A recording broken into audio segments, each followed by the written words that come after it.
Hello guys, तो ये बाकी द ग्रैपलर का एपिसोड नंबर 23 है और ये बहुत दिन बाद हम एक गोटा वीडियो डाल रहे हैं। बहुत पार्ट डाल दिया है ना। जो भी इस वीडियो का इंतजार कर रहा था भाई और अभी वॉच कर रहा है भाई, उसको थैंक्स भाई।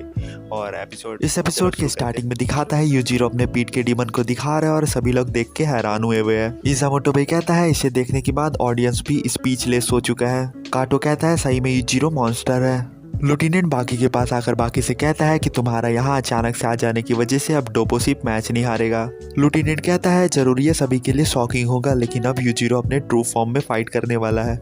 और लुटिनेंट बाकी को बताने लग जाता है जब यूजीरो बैटलफील्ड में फाइट करता था उसने उस डरावने समय में अपने बॉडी को एक वेपन में बदल दिया। और कहता है यूजीरो ने कई सारे बैटलफील्ड में फाइट किया लेकिन उसने कभी भी चाकू तक इस्तेमाल नहीं किया। और कहता है उसी तरीके की खतरनाक समय की उसे आदत हो गई और उस तरीके की खतरनाक फाइटी से उसका भूख मिट पाता था। और कहता है उसने अपने बॉडी को इस तरीके का वेपन बनाया जिसने हर तरीके के वेपन लिए लोगों को चैलेंज करके हराया। उसके पावर और लगातार जीत की वजह से उसके पीठ में एक डीमन बस गया। और कहता है वो इस तरीके का मसल नहीं है जो जिम के ट्रेनिंग से बनता है। और लास्ट में यूटिनेंट कहता है कि उस तरीके का मसल यूजीरो का बैटलफील्ड में लगातार खुद को पुश करने की वजह से बन पाया है। और फिर यूजीरो अटैक करना शुरू करता है और इस बार डोपो पे असर करने लग जाता है। डोपो ब्लॉक करता रहता है और डोपो थरथराता रहता है। डोपो का ब्लॉक काम नहीं करता है। यूजीरो एक मैडमैन की तरह मारना शुरू कर देता है। बाकी कहता है देखने से ऐसा लग रहा है कि डोपो का ब्लॉक जरा सा भी काम नहीं कर रहा है। डोपो हाँफते हुए खड़ा रहता है तो लुटिनेंट कहता है कराटे डिसिप्लिन बहुत ही पावरफुल मार्शल आर्ट डिसिप्लिन है, लेकिन ये इंसानों से फाइट करने के लिए, काउंटर करने के लिए बनाया गया है। और कहता है जब यूजीरो सीरियस रहता है तो यूजीरो इंसान नहीं होता है। काटो गुस्साते हुए कहता रहता है डायरेक्टर का कराटा काम नहीं कर रहा है। काटो इज़ामोटो से कहता है क्या अभी भी डोपो जीत सकता है ना। इज़ामोटो अपना खुद सोच में पड़ा हुआ है। यूजीरो मुस्कुराता रहता है तो डोपो यूजीरो के फेस में अटैक करता है लेकिन यूजीरो डॉज कर लेता है। डोपो यूजीरो के पेट फाड़ने के लिए उसके पेट में उंगली अटैक करने वाला रहता है लेकिन यूजीरो डोपो से बहुत ज्यादा क्विक रहता है और डोपो के कान में बहुत जोर का यूजीरो एक ताली शॉट मार देता है। और फिर डोपो स्लो मोशन में नीचे गिर जाता है। डोपो के घर में डोपो का फ्रेम भी नीचे गिर जाता है और फ्रेम टूट जाता है। कमेंटेटर चिल्लाता है डोपो का बहुत ही खतरनाक डबल न्यूक टेक्निक का स्पीड यूजीरो के एक परफेक्ट फ्रेंड के सामने कम था। और सीधे शब्दों में कहता है यूजीरो इतना ज्यादा फास्ट इसलिए था क्योंकि उसके पास डीमन रिफ्लेक्सेस है। और लास्ट में कमेंटेटर कहता है ये अरीना का सबसे कमाल का मैच था। यूजीरो अरीना से बाहर निकलने लग जाता है। ओल्ड मैन रोने लग जाता है। रेफरी आता है और जैसे अनाउंस करने वाला रहता है कि यूजीरो जीत गया है वैसे डोपो उठने लग जाता है। अनाउंसर चिल्लाता है ओरोची वापस उठ रहा है और ओरोची अभी भी लड़ना चाहता है। ओल्ड मैन कहता रहता है डोपो खड़े मत हो डोपो, वैसे ही नीचे पड़े रहो डोपो।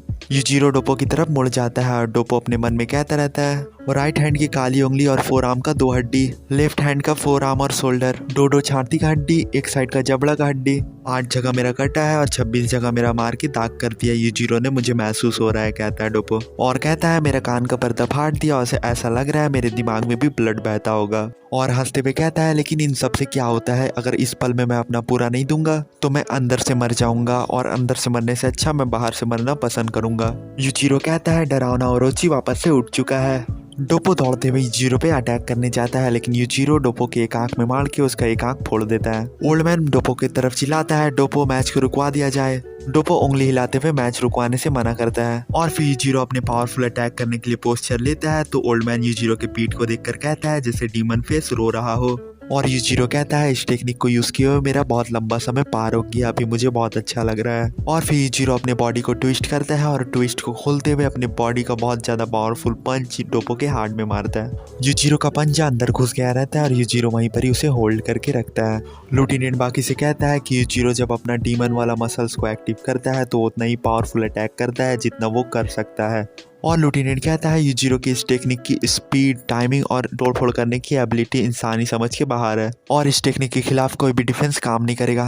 और फिर यूजीरो पीछे मुड़ के अरीना से बाहर निकलने लग जाता।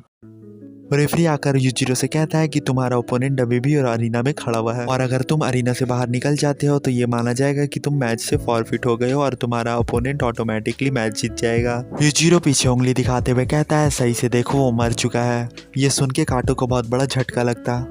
ओल्ड मैन डोपो डोपो कहते हुए रोना शुरू कर देता और डोपो के पास चला जाता और रोते हुए कहता मैच खत्म हो गया है। और चिल्लाते हुए स्टाफ सबसे कहता है कि तुम लोग सब कर क्या रहे हो, जल्दी से डोपो को मेडिकल रूम में लेके चलो। यूजीरो के पीछे लुटिनेंट भी निकल जाता। और फिर मेडिकल रूम का दिखाता है जहाँ सारा डॉक्टर डोपो को चेक करता रहता है, लेकिन डोपो का हार्ट बीट रुक चुका रहता है। ओल्ड मैन डॉक्टर से कहता रहता है, प्लीज डॉक्टर जैसे भी करके डोपो को जिंदा करो डॉक्टर। डॉक्टर लोग डोपो के बॉडी को झटका देता रहता है, लेकिन डोपो के पल्स से कोई रिस्पॉन्ड नहीं आता है। बाकी देख के अफसोस करता रहता है और कहता रहता है, तो बताओ ना, तो इस तरीके का फाइट होता है यूजीरो से।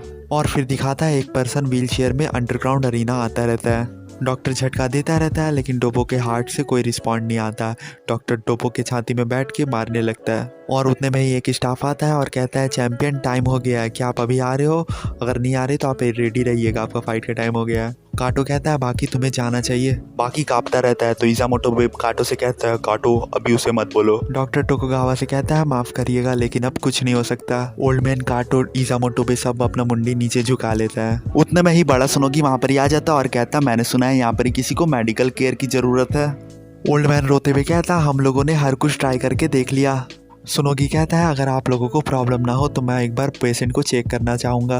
काटो चिल्लाते हुए कहता है, तुम यहाँ पर ही क्या कर रही हो और तुम क्या सोच रहे हो इसे? सुनोगी कहता है, डॉक्टर से मैं ऐसा मान रहा हूँ कि आप तो मुझे जानते ही होंगे डॉक्टर। डॉक्टर कहता है, हाँ बिल्कुल। डॉक्टर सुनोगी कहता है, अगर तुम चाहते हो कुछ कमाल का हो तो तुम्हें पहले ये विश्वास करना पड़ेगा कि कमाल होता है। डॉक्टर कहता है, पर डोपो पहले से इतना ज़्यादा हर्ट हो चुका है कि मुझे नहीं लगता कि तुम्हारे चेकअप से डोपो को हर्ट पहुँचेगा। सुनोगी कहता है, डॉक्टर आप बहुत ही दयालु है। डॉक्टर सुनोगी कहता है, कई सालों से डॉक्टरों का नॉलेज पारंपरिक हो चुका है और डॉक्टरों के नॉलेज पुराने होने की वजह से उनके नॉलेजों में जंग लग चुका है और आजकल के डॉक्टर ह्यूमन बॉडी के बारे में कुछ नए सीखने से बहुत डरते हैं, जिस कारण वो रिस्क नहीं लेते और कुछ नया नहीं सीख पाते। सुनोगी नर्स से पिन मांगता है और पिन लेके डोपो के कोई नस में पिन मार देता है। सुनोगी कहता है, लाइफ और डेथ दुनिया के कॉमन रूल का एग्जाम्पल है और कहता है, ह्यूमन बॉडी को वापस से बनाना और बिगाड़ना मुश्किल नहीं होता है जब आपको ये रूल मालूम होता है और मैं जानता हूँ ऐसे रूल कैसे तोड़ा जाता है और ऐसे रूल को मैं खुद भी बनाता हूँ। डोपो के बॉडी में जहाँ पिन ठोक रहा था, सुनोगी कहता है, ऊपरी पार्ट का एनेस्थेसिया बेहोशी का काम कंप्लीट हो चुका है। पीछे से काटो कहता है, उसने सिर्फ पिन ठोक के बॉडी के मसल को सून कर दिया। बाकी सुनोगी को ऑब्जर्व गौर से किए जा रहा है और फिर सुनोगी अपने हाथों को डोपो के हार्ट तक पहुंचाने के लिए एक सही रास्ते को लोकेट करता है और फिर अपने हाथों को होड़ के डोपो के हार्ट तक पहुंचा देता है। सभी कोई देख के चौंक जाता है क्योंकि सुनोगी अपने हाथों से ही डोपो के हार्ट को पकड़ के स्क्वीज एंड रिलीज करके पंपिंग करना शुरू कर दिया है। डॉक्टर कहता है, हाथों से ही तुमने करना शुरू कर दिया? तो सुनोगी कहता है, हाथों से बहुत कम ही डैमेज इसके ऑर्गन सबको पहुंचता होगा। सुनोगी अपने हाथों को इतने तेजी से मूव करने लग जाता है कि उसका हार्ट रिस्पॉन्ड करने लग जाता है और उसका हार्ट ऑटोमेटिकली पंपिंग शुरू कर देता है और फिर रीडिंग डिवाइस में डोपो का पल्स वापस से शो होने लगता है। नर्स कहती है, डॉक्टर डोपो का पल्स वापस से काम करने लगा है।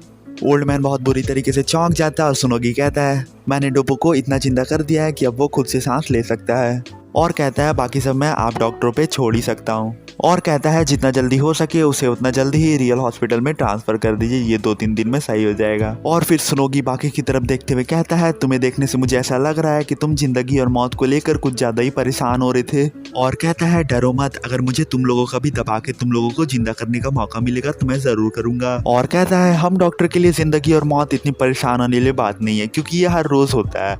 हाँ शायद तुम लोग आदी नहीं हो इसके, कहता और बाकी को पकड़ लेता है। तुम थोड़े पीले दिख रहे हो चैंपियन, क्या ये तुम्हारा पहली बार है जिंदगी और मौत के बीच वाले सिचुएशन को देखना? और कहता है, ओ तुम्हें अपनी जान पहचान की मौत देखते हुए शौक पहुंचा है जिस कारण तुम्हारे बॉडी का ब्लड सर्कुलेशन बिगड़ गया और तुम पीले दिख रहे हो। और फिर बाकी से कहता है, तुम सही हो जाओगे ना क्योंकि तुम अभी एक ऐसे फाइटर से फाइट करने वाले हो जिसके पास एक ऐसा परफेक्ट बॉडी है कि दुनिया में वैसा परफेक्ट किसी के पास नहीं है। और कहता है, लास्ट में वही जीतेगा जो बेस्ट होगा और मुझे जाकर अपना वार्म अप को कंप्लीट करना चाहिए। और गेट से बाहर निकलने से पहले कहता है, मैंने अभी तुम्हें दिखाया कि मरते हुए बॉडी को जिंदा कैसे करते हैं, अगले लेसन में मैं तुम्हें बताऊंगा कि एक अच्छे बॉडी को पूरी तरीके से नष्ट कैसे करते हैं। और कहता है, मुझे आशा है तुम्हें उस लेक्चर का इंतजार रहेगा, कहते हुए निकल जाता।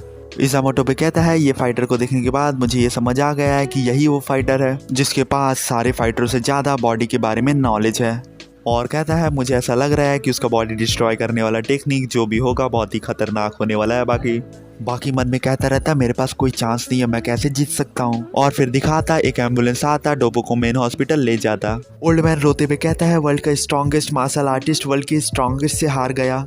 और फिर अरीना का दिखाता है जहाँ अनाउंसर चिल्लाता रहता है, डोपोरोची सर ने चमत्कारी तरीके से मौत को चकमा दे दिया और डोपोरोची सर को अभी हॉस्पिटल ले गया है। और अनाउंसर कहता है, डोपोरोची सर को एक शब्द में इंडिस्ट्रक्टिबल भी कहा जा सकता है। और कहता है, अब टाइम हो चुका है 2 डे के मेन इवेंट का। चैंपियन बाकी हानमावा से सुनोगी कोरेहा। और फिर सुनोगी अरीना में एंट्री लेता है जो पूरा पसीना पसीना रहता है। अनाउंसर कहता है कि बड़े सुनोगी को देखने से ऐसा लगता है कि वो अपने छोटे भाई को सुनोगी को शो का बाकी से हार का बदला लेने के लिए आया हो।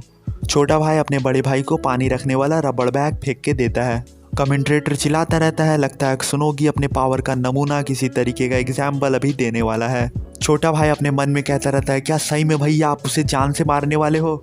और फिर छोटा सुनोगी उन बातों को याद करता है जो उसके भैया ने उसे लॉकर रूम में कहा था, जहां बड़ा सुनोगी छोटा सुनोगी से कहता रहता है कि मुझे जैसे ही उसकी जान लेने का मौका मिलेगा मैं वैसे ही उसकी जान ले लूंगा। और कहता है ये अंडरग्राउंड अरीना में होने वाले सबसे बढ़िया और तेजी से होने वाला ट्रेजेडी होगा। और फिर पानी रखने वाले रबड़ वाले बैग को इतनी जोर जोर से फूंक मार के फुलाता है कि वो बैग फट जाता है। छोटा भाई बड़ा भाई की एक बात को याद कर रहा है जो बड़ा भाई उसे लॉकर रूम में कहता है कि मैं मार्शल आर्टिस्ट की एक बात बर्दाश्त नहीं कर सकता कि वो सोचते हैं कि इंसानी बॉडी को डिस्ट्रॉय करने में वो नंबर 1 पे है। और कहता रहता है कि आज मैं उन लोगों को दिखाऊंगा कि रियल एक्सपर्ट बॉडी डिस्ट्रॉय करने में कौन है, मार्शल आर्टिस्ट हो सकते हैं या डॉक्टर्स। और फिर छोटा भाई टायर बढ़ाता है, बड़ा भाई टायर को भी फाड़ के दिखाता है। टायर फाड़ना जैसे ही कंप्लीट होता है वैसे बाकी भी अरीना में पहुंच जाता है। काटो चिल्लाकर कहता है बाकी को देखने से अभी भी ऐसा लग रहा है कि वो फाइटिंग के लिए रेडी नहीं है। कमेंट्रेटर चिल्लाते रहता है कि दोनों एक दूसरे को घूर रहे हैं और कमेंट्रेटर को सुनोगी कुछ ज़्यादा ही कॉन्फिडेंट दिखता है। और कमेंट्रेटर कहता है लगता है डोपोरोची के इतने खतरनाक तरीके से हार को लेकर बाकी उदास है। सुनोगी बाकी से कहता है तुम देखने से बर्फ जैसे ठंडे दिख रहे हो बाकी। और फिर बाकी का लॉकर रूम का दिखाता है अरीना में आने से पहले का, जहाँ ड्राइवर अंकल बाकी से कहता रहता है चैंपियन तुम इस तरीके के कंडीशन में कैसे लड़ोगे और तुम्हारे पास ज़रा सा भी टाइम नहीं है, अब तुम वार्म अप करना तो शुरू कर दो कम से कम। और फिर कहता है ड्राइवर अंकल वार्म अप करने के बाद भी तुम रेडी नहीं हो पाओगे। उतने में ही रिक्वेस्ट करके 2 पर्सन बाकी के लॉकर रूम में आता है और बाकी से माफ़ी मांगता है कि आपके मैच शुरू होने से पहले वाले कीमती टाइम में हम आपको दखलंदाज कर रहे हैं। और कहता है लेकिन हम आपको एक ऐसी बात डॉक्टर सुनोगी के बारे में बताना चाहते हैं जो मैच के पहले ही बताना है। और फिर अरीना के मैच का पहले का दिखाता है जहाँ रेफरी कहता रहता है एक्सटर्नल वेपन के अलावा यहाँ पर ही हर कुछ जायज़ है। कोशो बाकी से कहता है बगैर पसीना के एक बूंद चुआए तुम यहाँ पर ही मेरे से फाइट करने के लिए पहुँच चुके हो, क्या तुम मेरी इंसल्ट कर रहे हो चैंपियन। और कोशो कहता है क्या तुम मुझे नौसिखिए के तौर पे कंसीडर कर रहे हो। और कहता है जैसा कि मैंने तुमसे पहले कहा था कि आज तुम ट्रू ग्रैपलिंग फाइट के बारे में सीखने वाले हो। और कहता है ह्यूमन बॉडी को कितने आराम से डिस्ट्रॉय किया जाता है वो करके मैं तुम्हें दिखाऊंगा कि तुम कितने अनएक्सपीरियंस्ड हो। इतना कह के सुनोगी पीछे जाने लगता है और फिर काटो उधर से चिल्लाने लग जाता है। काटो कहता है तुम इडियट, तुमने वार्म अप तक नहीं किया। बाकी काटो के पास आता है, काटो बाकी को टच करता है और कहता तुम्हारा बदन काफ़ी गर्म है, लेकिन कैसे। बाकी काटो को चुप रहने को कहता और उन दोनों लोगों से वो लॉकर रूम में हुए बातों को याद करता, जहां व्हीलचेयर में बैठी पर्सन बाकी को बताती रहती है कि मैं डॉक्टर कुरेहा के जरिए किए गए एक्सपेरिमेंट का शिकार हुई हूं। जब मुझे मेरा प्रॉब्लम था तब मुझे व्हीलचेयर इस्तेमाल करने की ज़रूरत नहीं पड़ती थी। सिर्फ मैं नहीं हूँ, मेरे जैसे बहुत लोग हैं जिन पर डॉक्टर कुरेहा ने अपना एक्सपेरिमेंट किया है और मैं उन सभी के रिप्रेजेंटेटिव के तौर पे यहाँ आई हूँ कहती। और बताती है डॉक्टर सुनोगी कुरेहा के पास डॉक्टरी करने का लाइसेंस भी नहीं है, लेकिन तब भी सारे स्पेशलिस्ट डॉक्टर कहते हैं कि डॉक्टर कुरेहा ही दुनिया में सबसे ज़्यादा स्किल्ड डॉक्टर है। और बताती है कि हमसे कहा गया था हमारा बीमारी लाइलाज है, जिस वजह से हमने खूब सारे पैसे के साथ अपना बॉडी उनके हाथों में सौंप दिया, लेकिन ऑपरेशन के बाद हमारा बॉडी ज़रा सा भी रिकवर नहीं हुआ। हमने उनसे पूछा आखिर ऐसा क्यों हुआ है, तो उन्होंने हमसे कहा मैं जिस तरीके की सर्जरी कर रहा हूँ वो बहुत ही ज़्यादा एडवांस है, प्रेजेंट मेडिकल स्टैंडर्ड से कई गुना आगे है। और कहता है ये अचानक से असर नहीं करने वाला है, आपको सबरीले होने की ज़रूरत है। और बताती है काफ़ी सर्च करने के बाद डॉक्टर कुरेहा के बारे में ये मालूम चला वो ऐसे बहुत सारी सर्जरी करते हैं जो अभी तक मेडिकल में इफेक्टिव प्रूफ ही नहीं हुआ है। और कहती है वो डॉक्टर नहीं है, वो एक मैड साइंटिस्ट है जिसने हम जैसे लोगों की बॉडी को इस्तेमाल करके ट्रायल एक्सपेरिमेंट किया है, सिर्फ अपने मेडिकल रिसर्च के डिज़ायर को सेटिस्फाई करने के लिए। और लास्ट में कहती है हम लोग यूं ही डॉक्टर सुनोगी कुरेहा को जाने नहीं दे सकते, प्लीज़ बाकी हम आपसे विनती कर रहे हैं आप उसे सबक सिखाइए, वो मॉन्स्टर को सजा देना ज़रूरी है। बाकी बहुत ज़्यादा गुस्सा के अपना ब्लड प्रेशर को बढ़ा लेता है। इज़ामोटो पे काटो से पूछता है बाकी सही होगा ना, तो काटो कहता है हाँ सही होगा। और फिर मैच शुरू होने वाला ड्रम बज जाता है। बाकी एक बहुत जोर का पंच मार के डॉक्टर कुरेहा को ज़मीन में धंसा देता है और फिर उसका जबड़ा पकड़ के उसे बैरियर की ओर फेंक देता। कमेंट्रेटर चिल्लाते रहता है चैंपियन ने सरप्राइज अटैक से शुरुआत कर दिया। बाकी डॉक्टर कुरेहा से कहता है तुमने जो कुछ भी किया है अब तुम उसका भुगतान करने जा रहे हो। और बाकी डॉक्टर से कहता है ऐसा तुम सोचना भी मत कि तुम यहाँ से बगैर चोट खाए निकल सकते हो। और ये एपिसोड यहीं पर ही ख़त्म होता है भाई। और यहाँ तक किसी ने देखा है तो भाई नीचे कमेंट भी कर देना यार, है ना, पता चलेगा। कमेंट में क्या लिखना भाई, कमेंट में कुछ भी क्या लिखोगे, कुछ भी लिख देना, क्या बोले। ठीक है भाई, थैंक्स, है ना।